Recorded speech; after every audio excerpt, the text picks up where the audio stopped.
बिस्मिल्लाहिर्रहमानिर्रहीम। अस्सलाम वालेकुम। मैं हूं मुदस्सिर शाही एडवोकेट और आप देख रहे हैं हमारा यूट्यूब चैनल लीगल इश्यूज़। आज हम जिस टॉपिक पर बात करने जा रहे हैं वो है कि अगर कोई बंदा सामान ख़रीदता है किसी दूसरे आदमी से और वो चोरी का सामान होता है, हम ख़रीद लेते हैं, तो इस पे जो है कानून क्या कहता है, यही आज का टॉपिक है। चोरी का सामान ख़रीदना कैसा है कानून के मुताबिक। मेरे एक दोस्त थे, उन्होंने बड़े परेशान, मैंने क्या हुआ, वो पुलिस ने पकड़ लिया। जनाब क्यों पकड़ा है आपको? कहता है कि मेरे पास जनाब एक पंखा था, मैंने किसी से ख़रीदा, तो वो कहते हैं ये चोरी का पंखा है, तो आपसे चोरी का माल बरामद हो गया, इसलिए हमने आपको पकड़ लिया। तो वो परेशान था। तो ये यानी कानून के अंदर कुछ ऐसा है भी कि चोरी की चीज़ हो, किसी बंदे ने ली है, ख़रीदी है, तो ये चोर नहीं था, लेकिन सिर्फ इसने चीज़ ख़रीदी, पैसे दिए, चीज़ ली, अपने घर में रखी, तो अब इस बंदे के लिए भी कानून का शिकंजा है कि इसे पकड़ लिया जाए और इसको थाने में बंद कर दिया जाए। जी हाँ, कानून है। ताज़ीरात पाकिस्तान का सेक्शन 410 अगर आप पढ़ें तो वो कहता है कि उसके अंदर डेफिनेशन दी हुई है कि स्टोलन प्रॉपर्टी, चोरी, माले मसरूका, जो चोरी का सामान है वो क्या होता है। तो उसके अंदर वजाहत के साथ लिखा हुआ है कि अगर कोई बंदा कोई सामान चोरी कर लेता है, या एक्सटॉर्शन के ज़रिए बंदा सामान हासिल करता है, या फिर डकैती के ज़रिए, रॉबरी के ज़रिए, या क्रिमिनल ब्रीच ऑफ ट्रस्ट के ज़रिए, यानी इलीगल तरीके से कोई बंदा सामान की हेरा फेरी कर लेता है, मालिक की इजाज़त के बग़ैर, उसकी मर्ज़ी के बग़ैर या फ्री विल के बग़ैर वो बंदा हासिल करता है, तो ऐसा जो माल है इसको कहते हैं स्टोलन प्रॉपर्टी। माल मसरूका है ये और चोरी का सामान है ये। तो जिस बंदे के ये इसने लेने वाले ने तो जल्दी से वहाँ से चोरी किया, रॉबरी की, डकैती की और क्रिमिनल ब्रीच ऑफ ट्रस्ट किया, इसने कर लिया, एक्सटॉर्शन के ज़रिए ले लिया। लेकिन अब ये लेने के बाद ये किसी अगले बंदे को सेल कर रहा है उसे। जनाब अक्सर चोर क्या करते हैं, जनाब ये लें, वो चीज़ 2000 की होती है, तो ये लें 700 रुपये की ले लें, 400 की ही ले लो। पंजाबी का मुहावरा है, चोरां दे कपड़े ते डांगां दे गज। वो मतलब होता है चोरी है ना, उसके कौन से पैसे लगे हैं, तो वो फिर ऐसे ही बांट रहा होता है, जल्दी से दे देता है, सस्ता भी दे देता है, ले जाओ बस ले जाओ। तो ये जो चोर बेच रहा है और कोई और आदमी आगे से पैसे दे के ख़रीद रहा है, ये जुर्म है। क्यों जुर्म है? इसलिए कि डिस्करेज किया जाए चोरियां कम। चोर ने चोरी की तो उसकी आगे सेल नहीं हो रही, तो फिर क्या होगा, वो परेशान हो जाएगा। एक चीज़ चोरी की, दूसरी की, अब गटरों के ढक्कन उठा के ले जाते हैं। अब एक ढक्कन लेके गया, कोई ख़रीदे ही ना आगे से, तो फिर दूसरा उतारेगा? नहीं उतारेगा। फिर वो चंद चोर बच जाएंगे जो ज़ाती इस्तेमाल के लिए मोबाइल वगैरह चोरी करते हैं, तो हैबिचुअल नहीं रहेंगे ना, आदतन वो सारा चोरी करके तो बेचने वाले नहीं बनेंगे, थोड़े से चोर रह जाएंगे। डिस्करेज करना है इसको कि कभी स्टोलन प्रॉपर्टी, लालच में नहीं आना कि लालच में आके जनाब सस्ती, इतनी सस्ती, अच्छा 3000 वाला पंखा मुझे 600 रुपये में मिल रहा है। नो, क्यों मिल रहा है, कोई बात तो है ना। तो लालच में ना पड़े, ये जुर्म है। सेक्शन ताज़ीरात पाकिस्तान का 410 उस डिफ़ाइन करता है कि कौन कौन सी चीज़ स्टोलन प्रॉपर्टी है। 411 के अंदर इसकी डिटेल, कभी आपसे कोई बात करे 411 का पर्चा हो गया, 411, तो 411 का पर्चा या 411 लग गई है, इसका मतलब है चोरी का माल बरामद हुआ है। जिस बंदे से चोरी का माल कोई बंदा उससे रिकवर हो जाए या उसने रखा हुआ हो कहीं, तो या रिसीव करता है जो चोरी का माल, ऐसे बंदे को इंटेंशनली, डिसऑनेस्टली, यानी बदनीयती से, अच्छा जी ये सस्ता मिल रहा है तो पता है इसे चोरी, कोई रीज़न टू बिलीव है कि ये बंदा कि ये सामान ऐसे फ्री दे रहा है, ये सस्ता दे रहा है, ये चोरी का है, तो ये फिर भी लालच में आके ख़रीद लेता है। ऐसा बंदा जो चोरी का माल, स्टोलन प्रॉपर्टी ख़रीदता है, इसको 3 साल तक कैद की सज़ा हो सकती है और इसको जुर्माना भी किया जा सकता है। या सज़ा इसको कैद की होगी या जुर्माना होगा।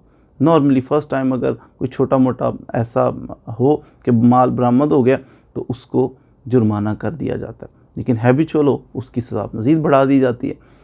अब 3 साल तक कैद की सज़ा हो सकती है अगर आप चोरी का माल अपने पास रिसीव करते हैं या रिटेन करते हैं, अपने पास रखते हैं।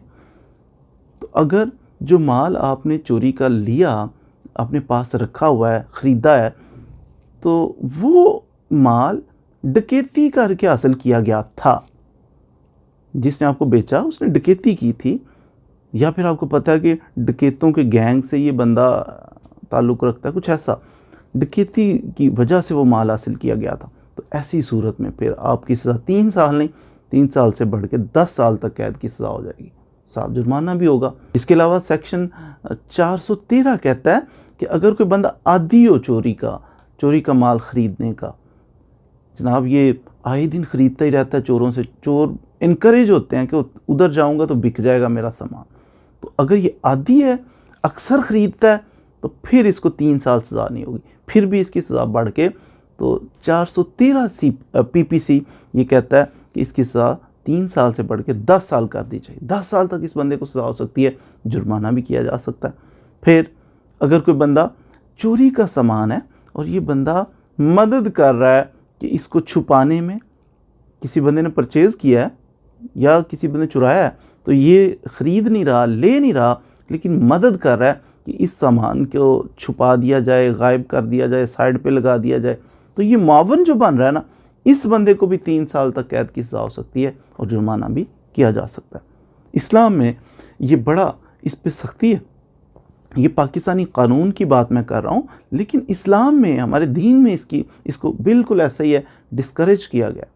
इस्लाम के अंदर अगर आपको पता हो कि स्टोलन प्रॉपर्टी है, ये चोरी की चीज़ है, उसको ख़रीदना हराम है, नाजायज़ है, आप नहीं ख़रीद सकते चोरी का सामान।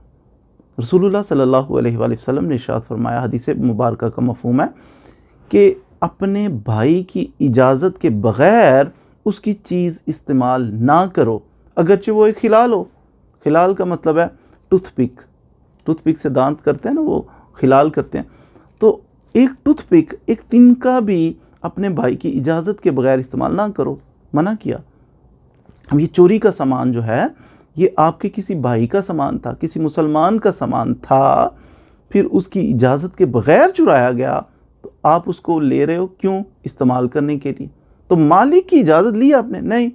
तो ये जो ट्रांजैक्शन आपने की, आपने उसको पेमेंट की, आपने उससे सामान लिया, ये नाजायज़ है, क्योंकि वो मालिक नहीं था। जो सेलर था, जो आपको सामान दे रहा था, वो मालिक नहीं था। सपोज़ आपको पता नहीं था, ट्रांजैक्शन हो गई, आपने ख़रीद लिया, उसने बेचा, फिर भी आपको पता चले तो आप ये सामान फिर भी यूज़ नहीं कर सकते। आपका काम है उसको रिटर्न करें, कहें ये चोरी का हम नहीं लेते, पैसे वापस करो, ये ट्रांजैक्शन गलत है। और अगर सपोज़ जिसने चोरी का सामान आपको बेचा वो भाग गया, चला गया, कहीं मिल नहीं रहा, और आप कोशिश करते हैं, आपको मालिक मिल जाता है, तो ये रिटर्न करना ओरिजिनल मालिक को, ये भी लाजिम है आप पे। सपोज़ आपको मालिक भी नहीं, पता ही नहीं किसका है, लेकिन ये पता है कि ये चोरी का, फिर आपका काम है, आप फिर भी उसको यूज़ नहीं कर सकते। आपका काम है उस सामान को पकड़िए, अल्लाह की राह में सदका दे दीजिए, बिला नीयत सवाब। गलत कामों में, मतलब रिश्वत का पैसा लिया हो, हराम का पैसा है, तो आप सवाब की नीयत से सदका नहीं कर सकते, ये भी हराम है। ऐसा आपको पता है हराम का पैसा है, हराम की चीज़ है, सवाब की नीयत से नहीं दे सकते। मस्जिद में दे रहे हैं, मुझे सवाब होगा, गलत बात। बिला नीयत सवाब, कि आप ये नीयत करें मुझे सवाब नहीं होगा, तो ये बस इस वबाल से ये हराम पैसा मेरे अंदर ना जाए, तो इसलिए दें।